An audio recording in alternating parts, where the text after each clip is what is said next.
marqué là aussi en anglais, In the Mega Church. Et ça, c'est le best-seller en ce moment. Numéro 1 des librairies, ouais. Résume en 3 lignes si tu peux. J'ai pas encore lu. Non, mais j'ai un le petit speech en 3 lignes de. Le début, c'est un père qui est avec sa fille, il arrive plus trop à lui parler, et ils vivent à distance, donc Ok. c'est le début de l'histoire. Ce qui est dommage, c'est que ça parle d'une méga church, mais il n'y a pas une image. Ah oui, t'es vraiment au tout début. Non, mais c'est un roman, il y a pas de... Ouais, mais j'aimerais bien avoir une image de méga church, quoi. Nous, on n'aime pas quand il n'y a pas d'image. On t'a dit, on n'arrive pas. C'est quoi une son BD marque-page? Maintenant, tu peux lâcher ça parce que tu commences à avoir des boutons là. Son marque-page, je suis curieux, c'est pas un vrai map. Ah, je fais ça. Ah oui, C'est une carte Harry Potter, c'est renouvelé. C'est ça qui traînait chez moi. C'est Ron Weasley, ça? Ouais, c'est bizarre. il a un... Ils ont fait un truc au Japon, je crois, à un moment donné. Après Covid, non? Ouais, après le Ouais, Covid. là, il a pris 200 dans la le nez tronche. rouge et tout en plus. Il a 3 doses là. C'était l'anniversaire de Jérémy, du coup, il s'est offert, enfin, ton fils. On m'a offert ça avec de mon argent. Je pense que vraiment, on n'aurait pas dû aller chez Yamafuda. Ça, c'est arrivé, je me suis dit, à votre avis, c'est pour qui?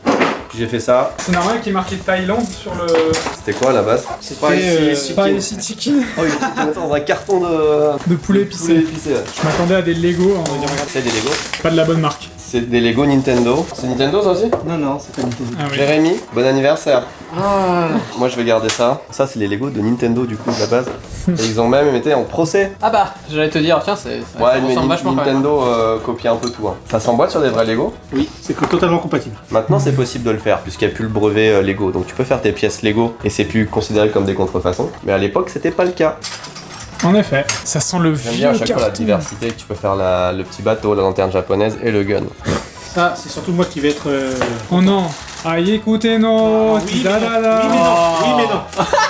Regardez, non. Bah oui, bah voilà, bah Il si. y a un peu de CCR. Le coffret collector, bah oui. Ah, c'est le c'est. Attends, c'est un de la guerre ou pas? Non, ah non, là, c'est compliqué à trouver. Oh. Ah, il est en bois. Et ça, c'est en bois. Oh la cassette. Pour vous expliquer quand même ce qui se passe, c'est que Jérémy, en fait, il a pas vraiment de budget, mais on va dire il a un budget jeu vidéo Nintendo qui est totalement pas défini. Et s'il trouve des bonnes affaires, et ben il agrandit la collection Nintendo, jeux vidéo, etc. Et c'est souvent selon ce qu'il aime bien. Donc là, attends.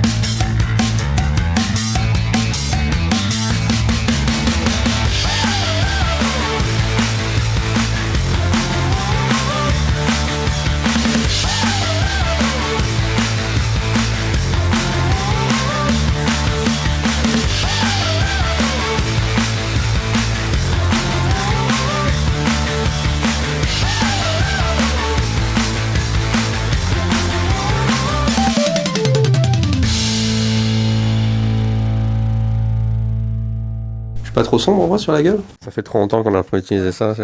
Ah, voilà, je savais qu'il manquait un truc. Ça fait trop longtemps qu'on a pas fait de confessionnal. Ouais, ouais. Cette année, on a pris une grosse décision. On réfléchit à ça depuis l'année dernière, mais ça vient juste de se signer, de se confirmer là, il y a genre 48-72 heures. En 2026, mesdames et messieurs, ici Japon va participer à la Japan Expo. C'est la première fois qu'on fait ça. On va en parler plus longuement, peut-être un peu aujourd'hui, mais aussi dans les semaines à venir. C'est un challenge qu'on se lance parce qu'on veut pas aller à la Japan Expo. Moi, j'aime pas les events de ce type. Si c'est juste pour recevoir des gens qui sont à la queue et tu leur serres la main et tu dis bonjour, tu veux qu'on prenne une photo parce que je suis influenceur et je déteste ça. Hors de question que je fasse un truc comme ça. Du coup, là, on arrive à la Japan Expo pour faire quelque chose de bien. En tout cas, c'est notre objectif.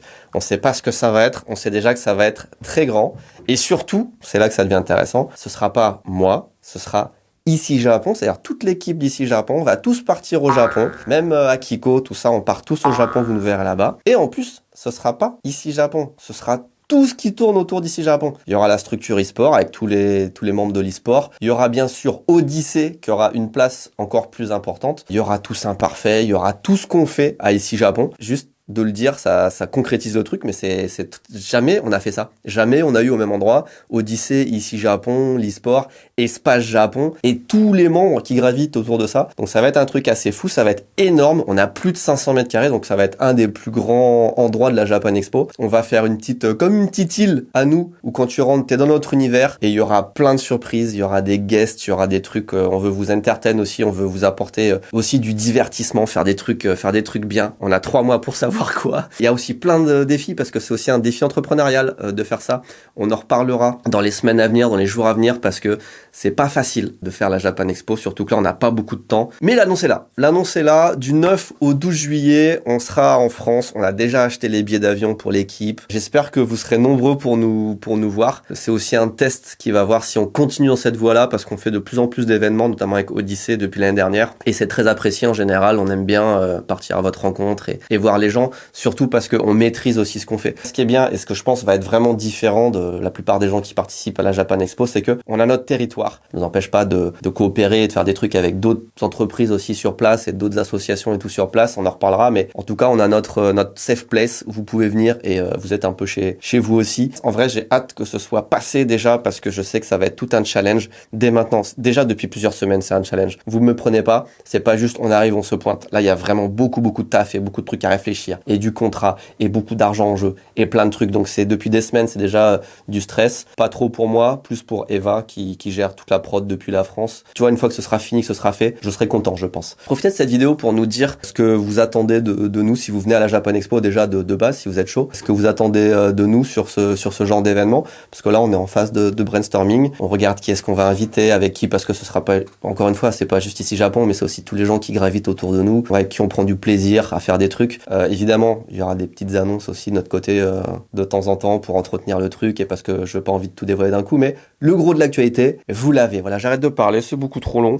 En tout cas, je suis très content de ce qui se passe. J'ai hâte de partir en France avec toute la team. On va faire plein de vidéos en France, autres que Japan Expo aussi. Voilà, ce sera du 9 au 12 juillet, mais en attendant, ça change pas grand-chose pour nous, puisqu'on est toujours là et on sera toujours là après. Quoi qu'on prendra sûrement 2 semaines de vacances après ça, parce qu'on le méritera. Je vais vous demander toute votre concentration, parce qu'il faut qu'on se décide vite. Je suis en train de regarder les dates d'avion pour la France. J'ai pris une tranche un peu au hasard, ça peut varier de quelques jours, mais l'idée, ce serait de partir le 1er juillet, peut-être à 1 ou 2 jours près, pour être une semaine avant la Japan Expo. Et là, pendant cette semaine, bon, il y a déjà un petit peu de préparation, puis on peut faire du contenu, on disait tester à Monet, faire des trucs sur Paris, aller voir Odyssée, tout ça. Donc on se prend une semaine, puis en plus comme ça on arrive à la Japan Expo, on s'est remis du décalage horaire et tout. Enfin en tout cas vous, parce que moi j'y serai déjà avant. Donc je prends une fourchette du 1er. Après, Japan Expo, ça finit le 12, on va dire 13-14, le temps qu'on range, qu'on machin et tout. Après, je vous laisse une semaine free, et après je me dis, peut-être que je me trompe, que beaucoup d'entre vous voudront prendre quelques jours en plus, pour rester un peu plus longtemps en France. Quand tu dis free, on va travailler pour free. Voilà. Xavier Niel, c'est mon pote. Oh, let's go. Il a vu nos résultats de l'année dernière, tout de suite il m'a appelé. Il m'a dit je veux te racheter, je lui ai dit c'est pas possible, mais on peut rester copains. Tu veux qu'on se retrouve dans le parking? Viens, mais j'y suis moi, je t'attends là. J'ai mis une date 1er juillet, 24 juillet, est-ce que ça vous paraît déjà sur globalement à moins qu'il y en ait qui, si vous voulez rentrer tout de suite, vous rentrez tout de suite. On rentre plutôt, ouais. Moi je pense que je vais aller voir la famille. Bah de toute façon il y a une semaine, après est-ce que tu restes plus d'une semaine ou moins d'une semaine? Ah oui, c'est vrai que vous décidez. C'est ça la question. Bah, en fait, vu qu'il reste pas beaucoup de temps et que les prix des billets d'avion changent tout le temps et puis qu'il y a des guerres et tout, parce que là tu vois je suis en train de regarder, les billets les moins chers c'est étonnamment Etihad Airways. Et quoi? Etihad, bah les compagnies du Golfe. Ah. Mais on va pas prendre ça par mesure de sécurité, mais pour dire que c'était pas les plus chers il y a le mois dernier quoi, tu vois. Donc ça change vite. Et bah après de toute façon il n'y a plus trop de choix, c'est que Air China. Si on laisse toute la semaine de pause, toi tu rentrerais plus vers le 19, genre un truc comme ça? Ouais, je pense plutôt, ouais. Dans tous les cas, ouais, vous avez jusqu'au 19. Après, est-ce que vous reprenez le travail? Enfin, est-ce que vous revenez ici pour le 20 ou pour après quoi? C'est marrant, on est là pour le 14 juillet. Putain, j'avoue. Oui, c'est vrai que c'est 14. Du coup, les congés, on les prend pas à ce moment-là, on les prend à partir de là. Ouais, là vu que tout Japan Expo, on va avoir même la semaine d'avant, vous avez pas compté vos heures, je peux vous le dire. Là, je vous laisse quelques jours après pour vous en remettre. Okay. Tu vois, ça, c'est comme si les heures que vous avez faites avant, je vous les donne après quoi. Donc c'est un peu de la convalescence. Et après, si vous voulez prendre des jours, vous la prenez la semaine d'après. Le mot convalescence, il est. Je pense on va souffrir. Ouais, 4 jours Japan sûr, Expo, ouais, je pense on est rincés tous. Hein. C'est Plus énorme, démonter les trucs et tout, parce qu'on n'est pas tant que ça pour tout faire. On va être mort. Donc toi, ce serait plutôt revenir revenir vers le 27. C'est ça. Oh, mais là, c'est le choix, c'est Ouais, le Je vous ai dit la semaine dernière, réfléchissez déjà un peu. Moi, ça dépend si ma copine peut venir ou pas, comment je peux faire. Bah après, elle peut venir, hein, mais vous vous démerdez pour lui prendre un billet ou quoi. Ouais, c'est ça. Bah moi, je pense que je serai là-bas mi-juin, un truc comme ça, au moins un mois avant la Japan Expo, quoi. Ouais, ok. Pour tout préparer et tout. Ça démarre le 9. Ça démarre. 9 au 12. Ouais, ça démarre le 8 surtout, parce qu'il faut qu'on prépare le 8, j'imagine. Ouais, je pense. Ouais. Ah, pour nous, ça démarre le 8. Ouais. Oui. Mais c'est parfait. Toi, t'es monteur, le 8, tu montes le stand, moi, je suis démonteur, le 13. Vas-y, pas le but. J'ai pas entendu le bip. Ah bah si, regarde. Ouais, t'as raison. Hein. Est-ce que les gens, ils ont vu que t'avais un nouveau style? Je suis pas sûr encore. Bon, je pense, non. Alors, on me voit en gros plan dans la vidéo de jeudi. Pour information, j'ai enlevé le bip. Ah, c'est pour ça. Ah, filou, Non, mais si. Mais non, mais qu'en fait, quand tu filmes dans un, je sais pas, dans un bouquet, dans un machin, au moins tu fais pas. Non mais t'as raison, c'est juste qu'il faut s'habituer. Bienvenue dans la pièce Nintendo, comme d'habitude, comme régulièrement, on va vous faire un petit unboxing de tous les produits Nintendo qu'on a récupérés ces dernières semaines. J'ai l'impression que je parle très mal. Jugez mon allocution dans les commentaires, ma diction. La dernière fois, Jérémy, tu nous avais parlé, j'étais pas là, je les ai pas tous vus encore. Oui, c'est vrai Des ça. jeux de cartes. On les ressort tu veux pas, voir. les Non, ressort c'est pas. bon. Si les gens n'ont pas vu la vidéo, c'est leur faute, il faut tout regarder. Et aujourd'hui, on a plein de nouveaux trucs qu'on a reçus. D'ailleurs, petite information, je sais pas pourquoi ils ont été remis dedans, parce que c'est pas moi qui les ai mis là. Mais ces deux-là, c'est pas Nintendo. Bah faut les enlever, faut les Oui, mettre je ailleurs. sais pas pourquoi ils sont là. Quelqu'un les a remis devant. Ouais, il y a des gens qui arrivent ici, je pense, des cambrioleurs du rangement. Ils arrivent, ils s'infiltrent et ils changent les trucs de Jérémy. Mais non, mais le Japon, c'est vraiment un pays dangereux. Hein. Faites attention à vous. On a eu plein de trucs, il y a du nouveau, il y a du moins nouveau, il y a du plus nouveau. Ça, il me semble qu'on l'avait déjà montré en vidéo vite fait, mais là, on va pouvoir le tester. Non, on l'a pas montré parce qu'il n'y avait pas de son en fait. Eh bien, on l'a pas montré. L'historique, c'est que je suis allé en France, on a tourné une vidéo avec Thomas 2 heures à Lille et on a fait notamment un magasin, un genre de cash converter à la française et les gérants, ils ont rentré toute une collection qu'ils ont racheté, ils avaient plein de consoles et tout et ils avaient eu un carton de ça, le Game Boy Le Calculator calculateur Boy. Donc j'en ai pris un pour la collecte et puis j'en ai pris un pour donner à Jérémy aussi, sous condition qu'il trouve des piles qui vont dedans. Ceci est une pile d'origine, une SG10 pour ceux qui connaissent. T'es sûr que c'est la bonne pile ça? Oui. Attention, on va avoir le plaisir de découvrir cette calculatrice Game Boy qui date de 1992. Est-ce que la pile fonctionne? Oui. Et si je fais, parce qu'on nous dit comment elle fonctionne la calculatrice, donc tu vois je peux faire 2 plus 3 par exemple, ça devrait faire 5 normalement. Oula par contre, ouais, j'ai l'impression que les cristaux liquides ils ont, parce que là ça me met 6 quand même. Après, je pense que ça fait un petit moment que personne n'a utilisé. Ah bah elle était neuve, je l'ai découpée mais elle était dans l'emballage aussi celle-là. Ah oui. Non en vrai c'est un beau truc qui n'est pas sorti au Japon, je pense que c'est tout écrit en français derrière, c'était pour le marché français donc je suis content de l'avoir ramené de France. Ça on pourra le mettre dans un petit coin. En tout cas, merci, je pourrais enfin faire mes comptes. Bon, il y a plein d'autres trucs. Ça, c'est peut-être le plus connu parce que c'est sorti il y a quelques semaines seulement. C'est le Virtual Boy, l'échec cuisant de Nintendo, qui a été refait, qui est ressorti. Pour la Switch et la Switch 2, hein, avec le Virtual Console. Ils ont ressorti le Virtual Boy. C'est la console en 3D de Nintendo rouge et noir, avec quelques bons jeux quand même dessus. Mais bon, je pense pas que ce soit incroyable, mais pour la collection en tout cas. C'est pas ça qui nous fait le plus vibrer, c'est plutôt le reste là. Qu'est-ce que tu nous as trouvé, Jérémy? Alors, tiens, ça, je crois que c'est pour toi. Mais c'est pas trop Nintendo, mais tu verras. Ah, attends. Non, tu l'as découpé? Regarde. Ah, ils sont toujours scellés. J'ai un petit booster. Morceau de booster. Tiens, je veux que tu ouvres ça. Ah, les sets de voyage kangourou Nintendo. C'est ça. Ça, il y en a vraiment beaucoup. Pour avoir toute la collection, c'est un peu compliqué. Ouais, on en a même pas d'exposé ici parce qu'en général ils sont pas dans des très bons états, c'est très très vieux. Bah, ça a été édité entre 71 et 76, et il y en a plus d'une cinquantaine, je crois. Donc ça c'est les jeux que t'achetais, je pense, tu sais, dans les stations-service ou les trucs comme ça quand tu partais en voyage sur les aires de repos. Il y a toute une série Nintendo et ils avaient ce petit, vu que je pense que c'est des trucs portables, ils avaient un kangourou comme logo qui disait ça se transporte, j'imagine. On va pas l'ouvrir, on va pas le tester, mais tu fais monter la bille, jusque dans le truc du haut sans qu'il tombe dans les trous avant. T'as la petite barre là. Il a bien vécu, mais on est content de l'avoir. Vas-y, attends, je vais ouvrir ça parce que ça, en général, c'est les trucs qu'on en a. C'est pas les trucs les plus excitants, on commence par ça. Parce que les jeux de société Nintendo, il y en a à la pelle. Ah, moi, ça m'excite énormément. On n'est pas excité par la même chose, mais. C'est Kaikanko Ryoko Game. Donc, c'est un jeu où tu voyages dans le monde et tu fais du tourisme. Regarde, t'as des petits billets de 500 Nintendo. La map est catastrophique. L'Angleterre, c'est un os. La France n'existe La pas. France, c'est un caca. Oh, la botte de l'Italie, c'est un os aussi. C'est de quelle date ça? 1973. 1973, donc c'est un.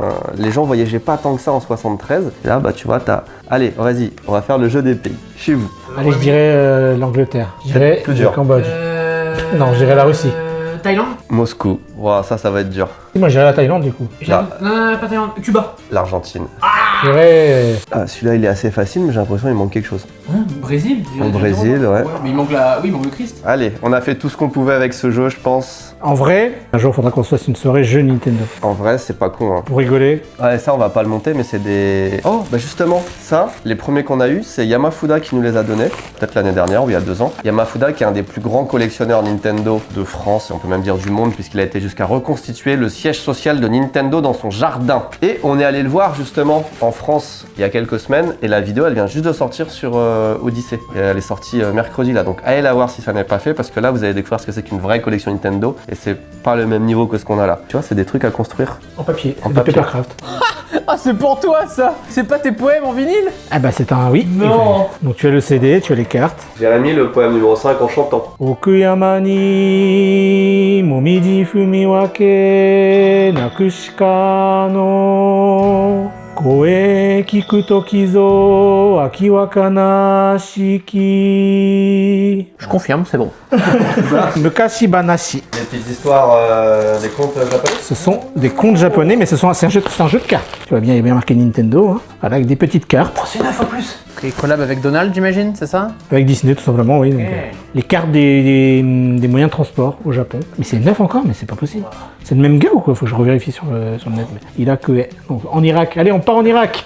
C'est vrai, c'est ça. Mais oui. Ben, il ne reste plus qu'à ranger tout ça. Aujourd'hui, c'était le haul spécial jeu de société Nintendo. La dernière fois, c'était les cartes. Et puis la prochaine fois, on verra ce que c'est. Le plus dur à avoir, ça reste quand même tous les trucs de l'ère électronique. Tout ça, ça devient de plus en plus difficile à trouver. Je suis sur une enchère actuellement pour le Cross-Angel, là, tu sais. Le truc avec les flingues. J'ai loupé une enchère la semaine dernière. C'était le Rabbit Coaster. Je le vois jamais. Justement, Yamafuda, il m'a envoyé, il m'a dit il y est maintenant. Et je sais pas, je pensais que je l'avais eu aux enchères à 44 000 yens. Et en fait, c'est pas moi qui l'ai eu, je suis vert. Mais tant pis, on a d'autres trucs. Donc, tout ça parfait. Les nouvelles collections. La collection voyage. Pour Collection moi, voyage, on a on mis fait les 5. 5. Ah, les 5. Oui, pour aller avec les 5 stamps. Donc là, il faut qu'on les valide vite. Il faut Oui. qu'on valide couleur, combien on en fait, et est-ce qu'on fait exactement, parce que moi, ce que je t'avais dit le premier retour, c'est que, regarde, reviens dessus. Il y a certains trucs, je trouve c'est un peu trop brouillon, quoi. Enfin, un peu trop d'encre. Ça, par exemple, je vois pas ce que c'est, pas ce que ça représente. Ça, c'est le Shikwasa. Shisa. Shisa, ouais, Shikwasa, il dit. Ah, ok, putain. Pourquoi il y en a un qui est noir aussi? C'est une déclinaison? Où tu vois le noir? En haut. Bah gros, il est... T'es aveugle ou... Ah, celui-là, oui, non, ça c'est moi. J'ai demandé. En fait, j'ai demandé des propositions en fonction des couleurs en un sens, tu vois, genre Tokyo rouge, c'est parce que la Tokyo Tower elle est rouge. Kyoto, le orange il fait référence. Bon, il fallait qu'on fasse un contraste avec le rouge. Non, mais il fait référence au orange des tori. Ouais, Et on peut le faire en couleur orange tori, peut-être, d'ailleurs. Au début, je me suis dit ça, et quand on a parlé avec Yanis, ça rendait trop proche du rouge, parce que c'est vrai que l'orange tori ressemble un peu au rouge. Oui. Donc après, à la limite, on s'est dit pourquoi pas faire Tokyo ou Osaka en noir. C'est juste qu'il m'a dit non, Tokyo, franchement, Tokyo Tower, ça ressemble trop au rouge. Ou Tu veux pas le faire en doré? en Comme la blanc. pagode... peut-être jaune, c'est pas fou. Non, en blanc sur un t-shirt noir, par contre. Ça rendrait stylé, je pense, même très stylé, mais juste ça va dénoter des 5 autres. Là, on galère à essayer d'imaginer combien est-ce qu'on peut vendre de choses à la Japan Expo. On n'a aucune expérience là-dedans. On sait qu'il y a beaucoup de gens qui viennent. On espère qu'il y en a beaucoup qui vont venir nous voir. Après, on ne veut pas faire trop non plus, parce que ça coûte extrêmement cher de produire beaucoup en avance. Puis après, si ça se vend pas, bah faut les vendre différemment et c'est pas facile. Et on veut pas faire moins non plus, parce que ce serait dommage. Mais je pense qu'il y a un truc qu'il faut qu'on fasse dans tous les cas à la fin, c'est qu'on regarde combien ça nous coûte de faire la Japan Expo, et au moins qu'on arrive à récupérer la thune qu'on a mis dedans, quoi. Ah oui, bien sûr. Minimum. D'accord. Parce que si on mettons que pour 100 000 euros dépensés, on récupère 30 000 en vente de t-shirts machin. Ouch. C'est difficile. Donc à la fin, dans tous les cas, faut faire des calculs et faut qu'on ait des objectifs de vente en vrai. Hein. Parce que moi je le voyais pas comme ça au départ, mais vu le prix que ça coûte. On va faire tourner la caméra aussi. Comme ça ou comme ça? Non mais oui, il faut faire des vlogs, faire des machins, faut faire pas mal de contenu. Est-ce qu'on irait pas voir Lou? C'est un peu loin, mais. Je peux lui demander de venir aussi, sinon. Ah oui, bah oui. Oui, mais si tu veux voir son atelier, c'est... Il peut venir avec son atelier. Oui, C'est ouais. vrai. De toute façon, De faut toute façon, les. faut dans le stand artisan, ils vont venir sûrement. Oui, tout ça, Ah ouais, ceux qui ils peuvent sont venir. bien. Plusieurs qui sont chauds. Ah ouais, il faut. On va voir le potier. Médiéval. Non, le potier reste à Brocélia. Il bouge pas. Oh, attends, c'est le premier, c'est le tout premier. C'est le OG. Il a pas de passeport pour passer la frontière, c'est pour ça. C'est vrai Ah. que pour ça, procédure, c'est compliqué. Hein. Ouais. Il y a beaucoup de portiques et tout avec Merlin, c'est chiant, c'est galère, mec.